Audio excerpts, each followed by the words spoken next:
Once again, thank you all for coming. My name is Jerry Latan. I own Sarasota Specialty Pharmacy. And hopefully you folks have been to some of our seminars before. If not, we hold these on a monthly basis.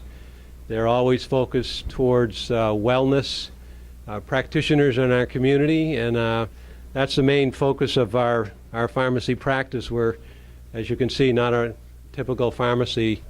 We do and specialize in compounding primarily, and have an extensive line of nutrition and nutritional counseling. So patient education as far as wellness is one of the three legs of our stool as far as our practice is concerned.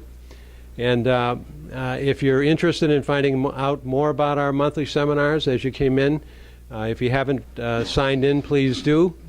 We don't share that information with anybody. We just use it to. So tonight is a subject that, of course, the drug companies have been promoting over the last couple of years. But I think we'll find tonight that Dr. Harvey will expand well beyond what our initial understanding of low testosterone perhaps we're not thinking about, because the drug companies, of course, have a very narrow scope of focus for their particular product. And so again, this is a subject that comes up on a regular basis, and so I thought it would be appropriate to reach out to Dr. Harvey. He spoke about 1.5 years ago and did a great job as well, so he's pretty enthusiastic. And on your way out, please be sure to grab one of his brochures here. It has his contact information. Also, I'm sure you have a website, must be in here as well. I didn't really get a chance to use it. Okay, terrific. So once again, welcome. And with that, I'd like to hand this over to Dr. Harvey so he can give us a little background on his type of practice. Stick it on the other way. That works for you. Great. Well, thank you, Jerry. That was a nice introduction. Glad to be here, folks. Thank you all for being here. I have to thank the folks who make androgel for the title of my lecture. It's a number. I was going to show a video, but we're having the tech gremlins give us some trouble, so instead of that, it's okay without. Basically, it's this androgel, 1.62%. In it, this guy looks like any average Joe who just came home from whatever and is talking about his little problem. And it happens to be low T. And in it, he talks about, obviously, the symptoms of low testosterone, but he says he has low testosterone. There, I said it. How did I know? Well, I didn't really.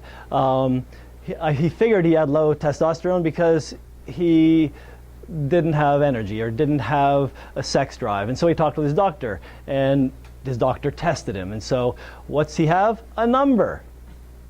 That's all it is. A number that needs a drug. Like everything else in Western medicine, you have to have something to blame to then treat. But I'm going to give you a lowdown, basically, on how wrong that way of thinking is, because hormones are quite complex. As you know, the symptoms of low testosterone are across the board. Fatigue, low sex drive or low libido, weak erections, depressed mood, increased body fat.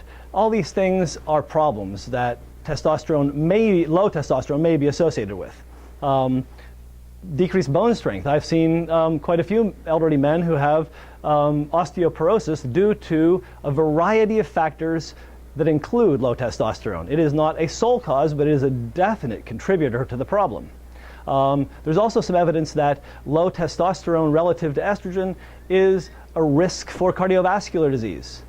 And there was one study that showed that men with low testosterone have increased angina versus the rest of the population. So really, which came first? Was it the chicken or was it the egg? There's some actually recent research that shows that there are proteins in the egg that only can be found in the chicken uterus. But in reality, chickens are a relative recent species, so the egg came well before the chicken. because eggs came out of reptiles before they evolved, if you believe in that, into chickens. So which came first? It's a complex question, especially with testosterone, low testosterone, and the symptoms that come from what might be attributed to low testosterone. So could it be something else? Could there be other problems involved, like metabolic syndrome? Metabolic syndrome disrupts your hormones, and so you can disrupt testosterone formation. Obesity sends the fat cells, sends signals to your hypothalamus and pituitary, the master glands in the brain, signals that tell the testes to no longer make testosterone. Diabetes also disrupts the system. I'll show you how a bit later. Adrenal stress and the production of cortisol and what's called cortisol steal can change it. And toxicity has many, many faces. So is it low T or is it all any of these things? Symptoms of low testosterone, again. Symptoms of adrenal stress, of metabolic syndrome, of diabetes, of toxicity. So really, are we dealing with low T, or are we dealing with a metabolic dysfunction that causes systemic problems? That's what I would say. And this is on the test. So get ready to memorize. So I just wanted to illustrate how complex this system is. And when you start at the top of this, work with cholesterol on down through here, all these hormones are connected. Some have direct paths down and out, but some actually have two-way streets that can convert back and forth. And these are where steals and different patterns of hormones can change your body and change your makeup without simply being a low testosterone syndrome. Or if we want to redefine it, as the diagnosis would be, hypogonadism or testicular failure. So as I said, we start with cholesterol. Cholesterol is the foundational building block for all of the sex steroid hormones and also the stress hormones. Cortisone, cortisol, dihydrotestosterone, testosterone, estradiol, DHEA, progesterone, everything comes from cholesterol. So isn't it interesting that a lot of people on statin drugs might feel fatigued? Could they be disrupting hormone production? So from the cholesterol, we get two major precursors, progesterone and DHEA. These are the building blocks for all the rest of the hormones. Testosterone especially. So progesterone through androstenedione. Andro used to be a bodybuilder hormone, but the FDA got wise to that and banned andro's use. DHEA is still available. They got close to banning that too, but it's pretty innocuous, and it's a really good reservoir for making more testosterone. So things can interfere with the production of the testosterone and the DHEA. If you have stress, this pathway goes right down to cortisone. You'll have a cortisone steal, so you won't have raw materials to make testosterone and DHEA and on into the other hormones. What does this?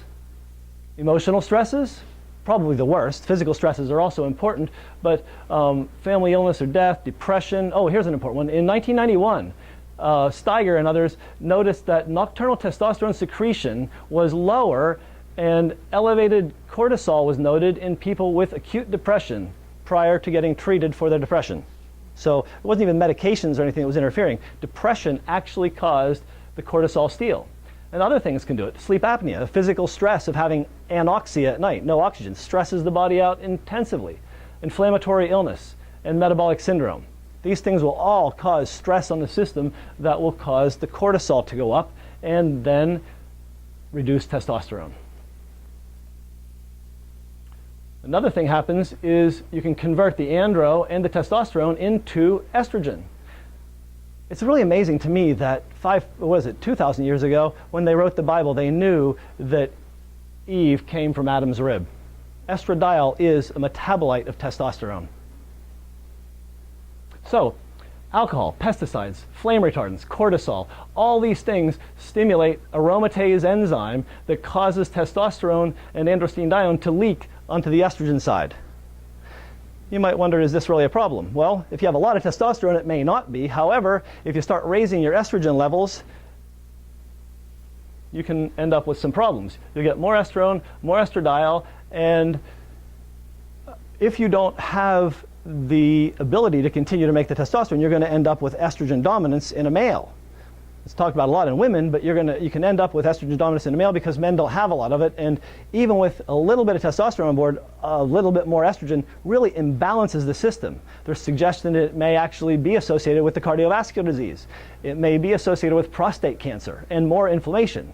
Because the problem with estrogens is that they are actually downstream metabolites, and the more we mess around with the chemicals in our body, the more risky they get. That's why estrogen is so cautionarily used in elderly women, because it causes cancer. It's well known that even human estrogen, not just that horse urine stuff, Premarin, but real human estrogen increases the risk of breast cancer twice. Horse piss does it 8 times. So there's a relative worsening by using these odd chemicals that comes from horses, but even human estrogen does that. And it does it because when it metabolizes with the addition of tobacco, smoke, dioxin, and other chlorinated chemicals and polyaromatic hydrocarbons, big word for meaning charred food. If you charbroil your food, the black on it actually stimulates this enzyme, cytochrome 1A1 and 1B1, there's 2 of them, that convert the estrone into toxic metabolites called hydroxys. And these cause cancer. And so you don't want that pathway going. So stimulating it with alcohol and stress, you can end up having these very nasty chemicals come out. It can get to the point where there's enough estrogen that men will feminize. Alcoholic elderly men tend to have large breasts because the testosterone is converting. Things that can actually change this are things that would make it worse. That would induce to drain out these bad things, to change them into these methoxyestrones. Methylation is a very good thing. Catechol O-methyltransferase is an enzyme that changes these. They can be induced by some natural chemicals that come from foods and some B vitamins that have methyl groups on them. And that will detoxify the cancer. That's downstream though. We can clean up the mess if we have good nutrition, but we don't want to go there in the first place. Some of the things that do it though are rosemary, cranberries, red onions. They'll help protect us. So it really is an extremely complex system where adrenaline, which is epinephrine, controls cortisol and thyroid, and these things bounce back and control estrogen, and estrogen bounces back and controls progesterone. Calcitriol, D3, controls thyroid. Everything's connected. Insulin puts pressures on the system. Insulin will directly decrease the testosterone. So over time, this is our species, how it originated. And as we got more and more luxury, more and more food, and way too many high fructose corn syrup carbohydrates, we began to change. And change we did to something really ugly.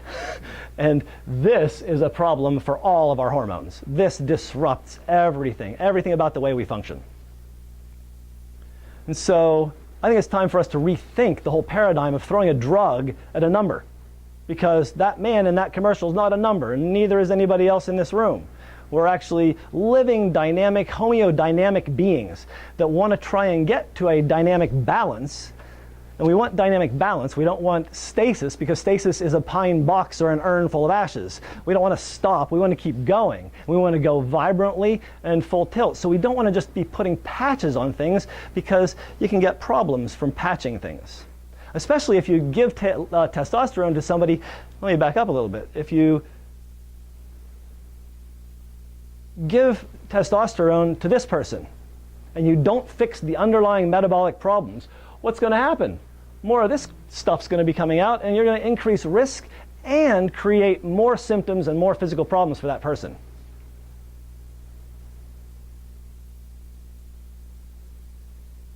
So functional medicine is a specialty where we look at root cause. We want to assess early when people start to have that first symptom of fatigue and find out why it is that somebody who's 45 or 50 or whatever has fatigue. What are you doing with fatigue? You're supposed to be vibrant. And we need to delve into that and look at these chronic illnesses and find out why they're happening, not just treat the symptoms of their happening. So we look at the core clinical imbalances and try to change the way people are functioning. The principles are that we're patient-centered. I don't like to use diseases to talk about things in my office, and I don't like to use disease codes for the insurance companies. I use symptom codes: fatigue, diarrhea, abdominal pain, headache, no migraine, no hypogonadism. I'd rather just use very simple, non-diagnostic words because the labels have too much meaning. We focus way too much on the disease. We're focusing on a disease to the point where we have low T, it's a number, and we're treating a number. We're not treating a human. It doesn't make a lot of sense. The newest statin, Crestor, has an indication by the FDA for treating C-reactive protein. C-reactive protein is not a disease. It's a non-specific indicator of inflammation. But the FDA is saying treat C-reactive protein. How can you treat something that's just a number? It doesn't make a lot of sense to me. Oh, so other principles. Biochemical individuality. Everybody's different. Everybody's low T is due to a different reason. There's very few people I've ever seen in my practice that actually have hypogonadism from a primary testicular failure. A couple people have had mumps. One guy had terrible varicose veins and even had them around his scrotum. His testes just didn't work. They didn't produce anything, so he needed support. But we can often find ways of using small amounts of support or other types of support to get the testosterone back online to the point where things are functioning. It's, again, dynamic balance, not a steady state. Web-like connectedness. You saw that web of all the hormones all connected. And health is much more than the absence of illness. It's about being positive, vital, expansive growth. And one of the goals of functional medicine is to enhance the organ reserve. So if there's a little bit of testicular function, we don't want to just slam it with testosterone because that'll shut them off. We want to try and enhance them and see if they can actually produce their own, because wouldn't you rather use your own organ and sticking a needle in your side or rubbing some cream on every day? So really the foundation of it is food. Food is, we are what we eat, and food is information. It's not just calories. It tells our bodies what to do. We've developed relationships with plants over the years that have enabled us to actually change and evolve into more vibrant creatures. Broccoli has a compound in it called sulforaphane glucosinolate, and it's a pesticide. Critters don't like to eat broccoli because it tastes bad. We eat it, and that sulforaphane glucosinolate in our bodies triggers something called nuclear regulatory factor 2, which is the most fabulous enzyme system inside the cells that turns on all of our own internal antioxidant defense systems and cellular repair systems. So it's a cell rejuvenator. It tells our body to be vibrant. So nutrigenomics is looking at how foods interact with our genome to turn on the right genes and turn off the wrong ones. I already showed you that rosemary, red onions, and blueberries or cranberries will actually turn on the COMT gene. They'll induce that gene, that enzyme, to do its work. It'll upregulate it, make more of that enzyme so we can clean up the body. And so we take in the food. It actually goes into the cell. Here's methyl groups. So you can't see it very well, but basically it opens up the DNA and it puts tags of these methyl groups that come off of the B vitamins and the SAMe, and it actually protects the DNA from further damage, and it turns on and off certain areas of the gene that code for these really important chemicals. In Western medicine, we reduce it. It's so reductionary to the name it, blame it, tame it game. This is a quote from Sidney Baker, one of the most brilliant forward thinkers 30 years ago. He came up with this thought. He was so disgusted with the way Western medicine was working. He said, it's not looking at humans. It looks at problems. And so the problems that arise from this model is that it narrows the scope down to just that number, and that's all you're treating. And I have occasionally, because people were really feeling poorly and desperate, I've made the mistake of treating the number. And I watch the complications. Like a man that'll get on a really good dose of testosterone and suddenly come in totally edematous because it shifted the system and caused inflammation and caused more stress.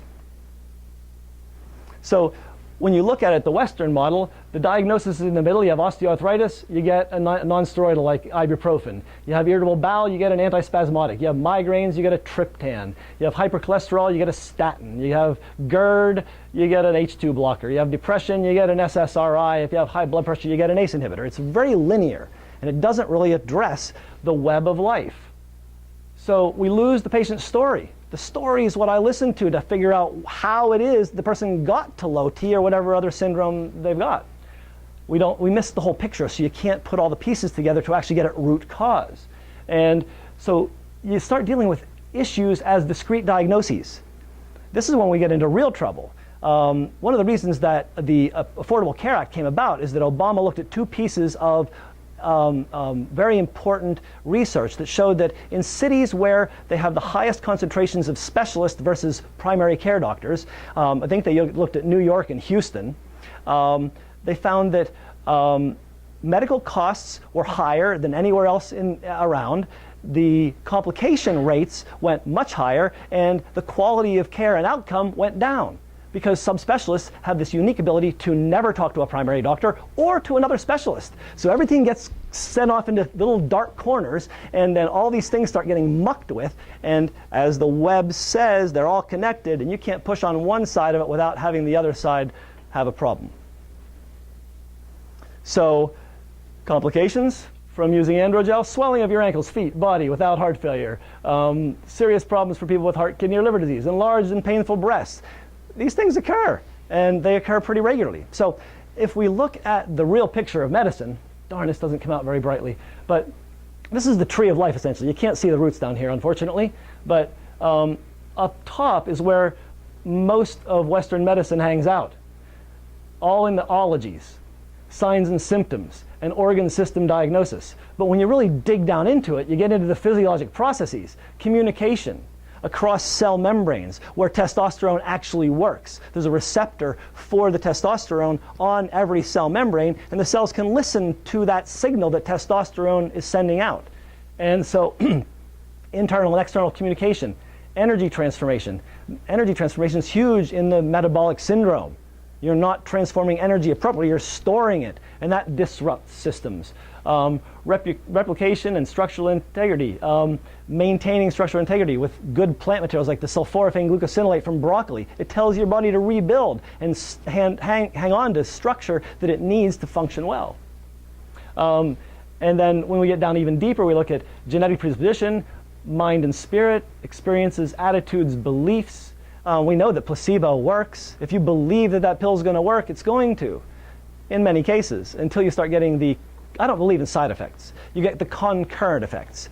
Every doctor and every pharmacist and every researcher knows that these are things that happen in a set amount of people. They happen all the time, and they're not side effects because no drug has one effect. They're a chemical that affects all the web-like systems. There's no such thing as a side effect. They are concurrent effects that we expect in a small selection of people.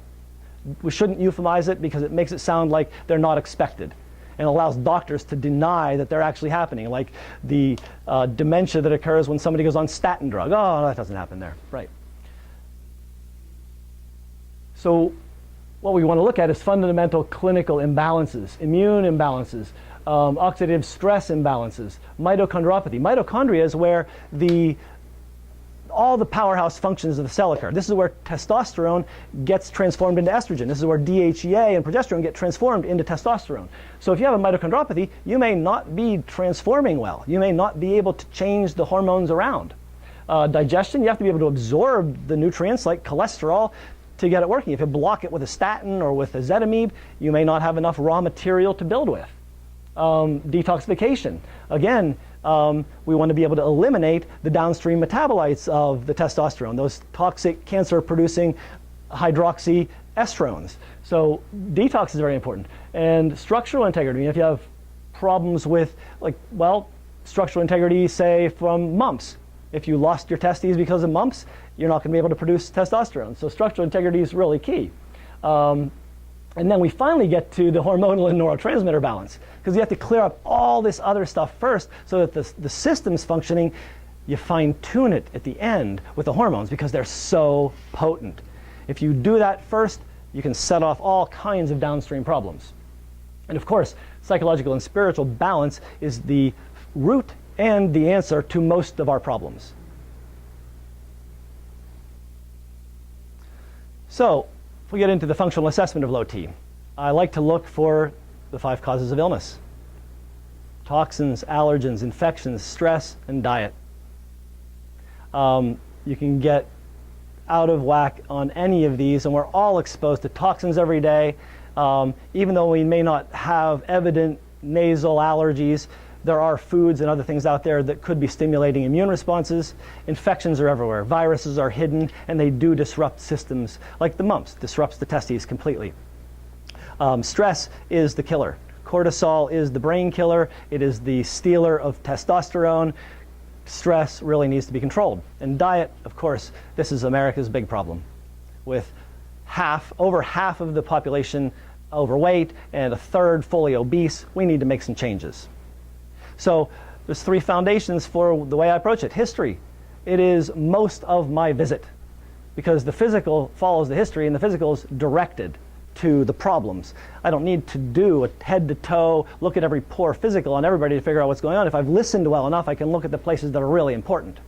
And then laboratory testing. Again, it's third, because after listening to the story and looking at the patient, then I can figure out which really are the important lab tests to do.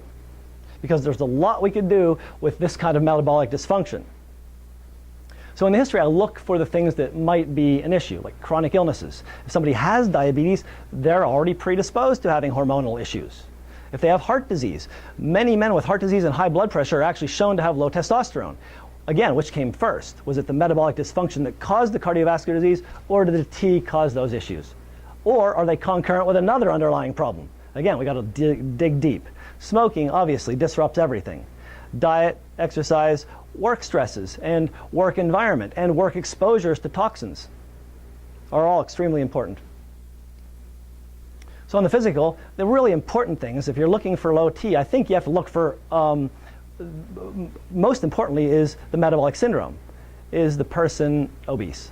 Because it really is one of the most important things that affect the way the hormones are working. So a body mass index, a blood pressure, hip to waist ratio, and then any other areas of concern that came up in the history. We'll look for, listen to the heart and everything that is important. Laboratory testing, yes, lots more extensive. But I do like to start with everybody, if I haven't had one recently, with at least a complete blood count and a chemistry, so that I can see that just general metabolic stuff is okay. And then working down the list, I lost my thing. Oh, no.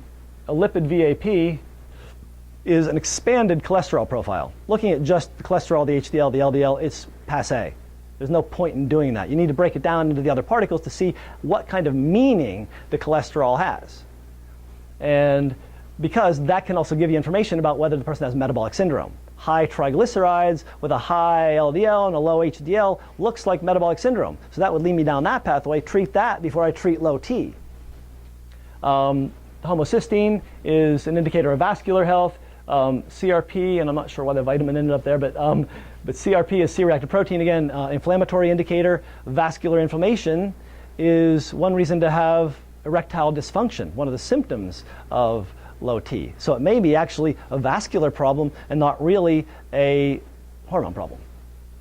Hemoglobin A1C looks at the sugar, fasting insulin. Also, arterial stiffness is an exam I do in my office with a Doppler blood pressure cuff that can tell me how resilient the arteries are. Are they responsive or are they tight? More stiff arteries, more likely you're going to have erectile dysfunction. ANX30 is a neurologic test also that I do in the office. It looks at the autonomic nervous system. And the autonomic nervous system is what controls erection and ejaculation and all those functions, including blood pressure and respiration. So it's something we can't assess physically. Can't just take a blood pressure and say this is what your autonomic nervous system is like. This is the only machine I know of that actually does look at your parasympathetic and sympathetic tone, the ones that upper and lower your blood pressure and pulse rate and everything like that. So for somebody who has erectile dysfunction and fatigue and a little bit of blood pressure, this is actually a very nice test to do to see where the autonomic function is, because it really may just be autonomic nervous system, and it may not be the testosterone. Body composition to check out the obesity. Vitamin D is crucial for all of the hormones, and vitamin D also reflects on your cholesterol health, because vitamin D is made from cholesterol. My problem with vitamin D in Florida is that even though everybody here is rather brown from being out in this sun, I bet none of you has a normal normal D unless you're taking some. 'Cause I've tested hundreds. And my best example was an Irish woman with green eyes, freckle face, and red hair who was about as brown as that book back there, Mahogany, 5 hours a day of tennis, and her D level was 17, which is about as low as I've ever seen one. Normal is considered at 32, but really effective is 70. So she had none, and she was in the sun all the time.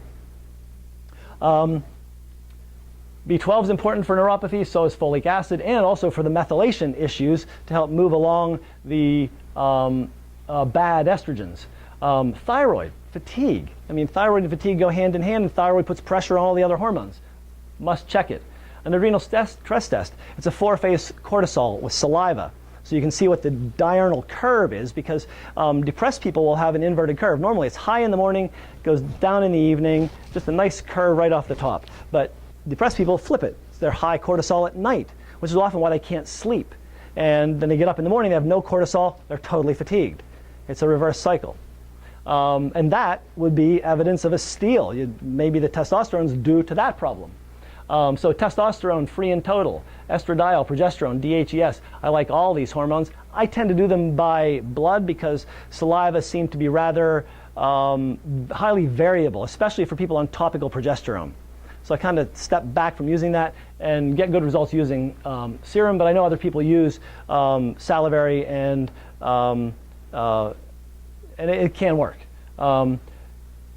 Predictive genomics. We can look at the cytochrome 1A1, 1B1, and COMT genes. There are tests to do that. Very simple.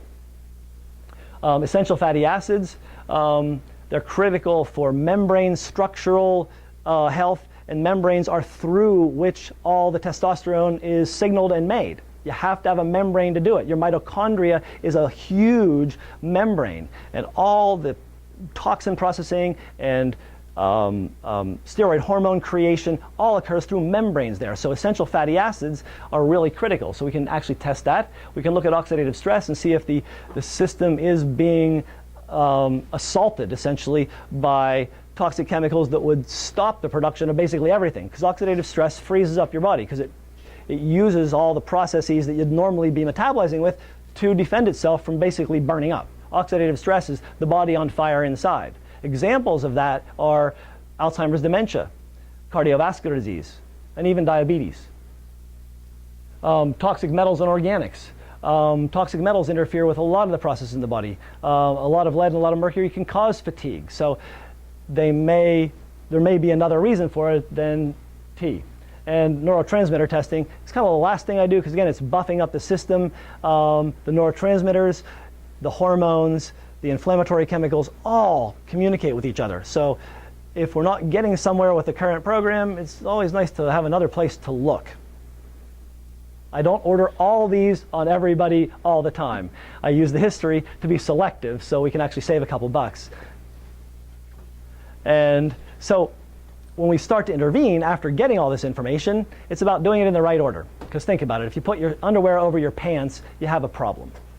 And that's kind of what it's like by putting a hormone in before you clean out the toxins, so you get the gut working well. Because in your gut is where a lot of the hormone metabolism occurs and excretion occurs. Your liver takes the hormones and attaches other chemicals to them so they can come out in the bile.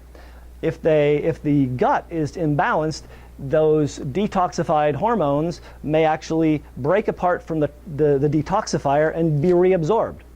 If there's bad bacteria in there, they might actually facilitate that process. So if your gut's upset, you could end up with low T, high estrogen, all kinds of weird things because you're not detoxifying right. And so you want to work up from the foundation. And I think the gut is really the foundation for most of it, because that's where the food goes, that's where we put most of our salt. Stress takes out much of its damage on the lining of the gut. So we have to really work from there and work out. Hormones are really, again, the last thing, because we want to reset the homeodynamic balance rather than just treating a symptom and hoping that it works. So the first intervention is food, exercise, de-stressing, and then looking for toxins, and finally putting hormones on board. This is an example of the non-food pyramid.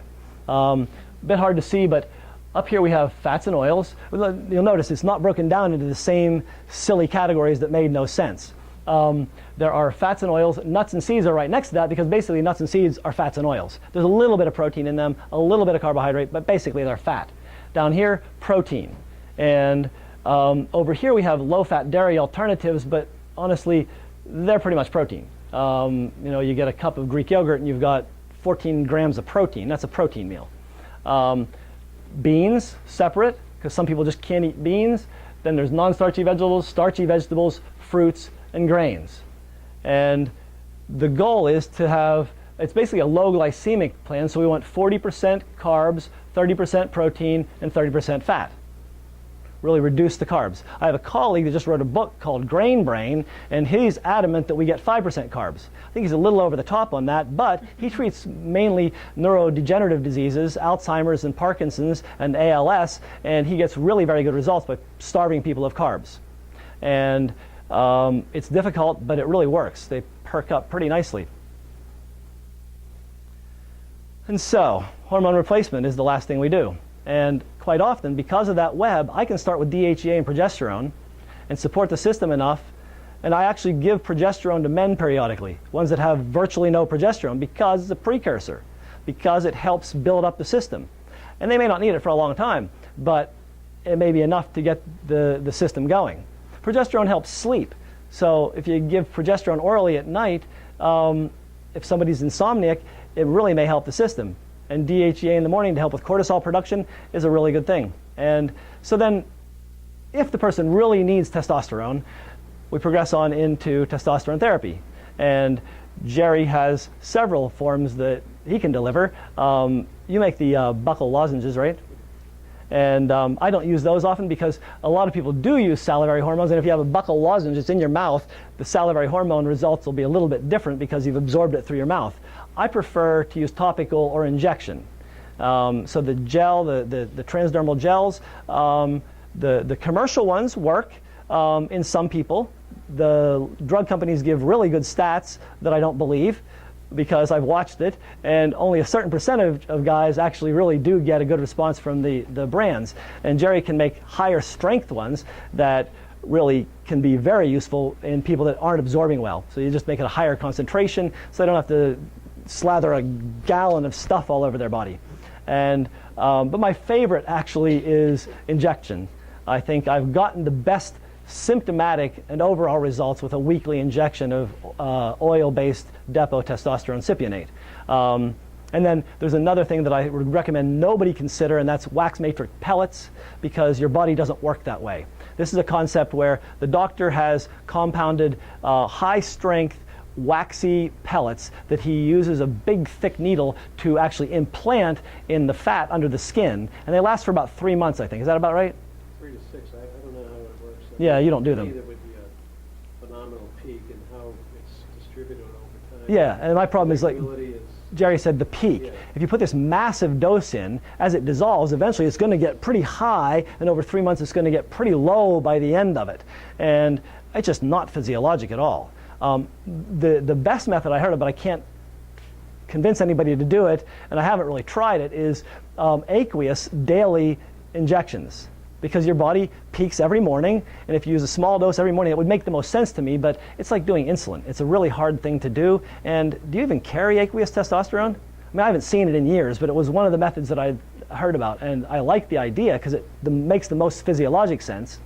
The topicals do also, they work, but I've just found the injection works the best.